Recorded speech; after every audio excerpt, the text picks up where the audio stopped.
Ako po ay lumalapit sa inyo na mayroong pagpapakumbawang puso sa pangunguna sa buong Sanctified Baptist Church. Marami kaming mga pinagdaanang bagay at lahat ng pinagdaanan na yun ay pinagdaanan nga. Lahat yun ay inilabas mo kami bilang individual and as a church.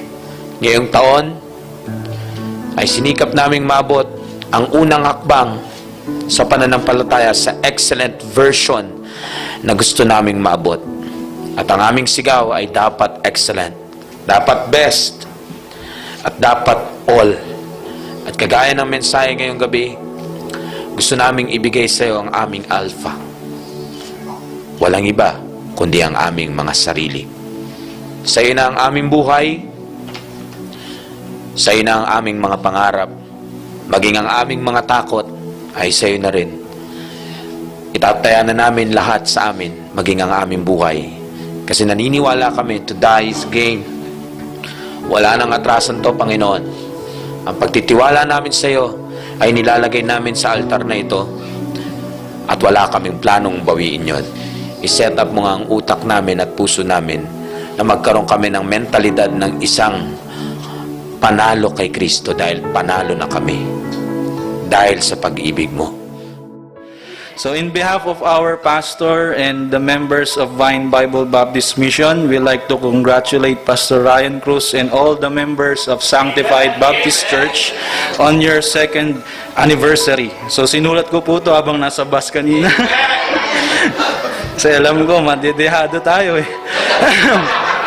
Binabati ko kayo ng sobrang masaya na anniversary, 2nd anniversary ninyo. So magpatuloy kayo sa Panginoon. At lagi nyo maasahan, kung kailanganin nyo kami po ay lubos na tutulong para sa inyo. Okay po? At ako po ay bumabati sa inyong anibersaryo. In behalf of Metro Lazada Bible Baptist Church, at ang aking, alam ko naman po ang aking pastor ay bumabati din po ng maligaya. Isa sa mga lessons na napakinggan ko at natutunan ko po dito sa Sanctified Baptist Church is when we are doing for the Lord, do it without making any excuse. Do it with excitement and also do it with excellence. Yung tema nyo, anong tema nyo? Do all things as to the Lord. Basta para sa Panginoon. Basta pag para sa Diyos, Lord, I will do it. Without any hesitation, Panginoon, gagawin ko to. Lord, I will give my best because you have already given your best to me. So would you like to give that commitment sa Panginoon sa gabing ito? Lord, from now on, I will give my best. Ang buhay natin na ito, sa ayaw natin sa gusto, mamamatay tayo. Die for God.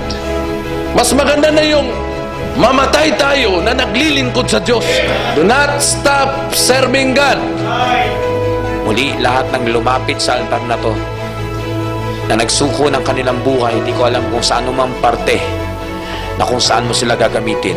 Ang mahalaga at kasiyahan ko ay nakita ko silang isinuko nila ang buhay nila sa iyo at handa na nilang ibigay ang pinaka-excellent na version ng kanilang Christian life. Dahil you deserve the best. You deserve our all at dapat talaga excellent. Kasi ikaw ang Diyos na nagmahal sa amin ng una. Maraming salamat po at binigyan mo kami ng isa pang taon at naniniwala kami na hindi pa ito ang huli hanggang sa maabot namin ang pangarap namin dito sa buong Mandaluyong. Maraming salamat po. Si Kristo ang maitas. Sa pangalan ni Jesus. Amen.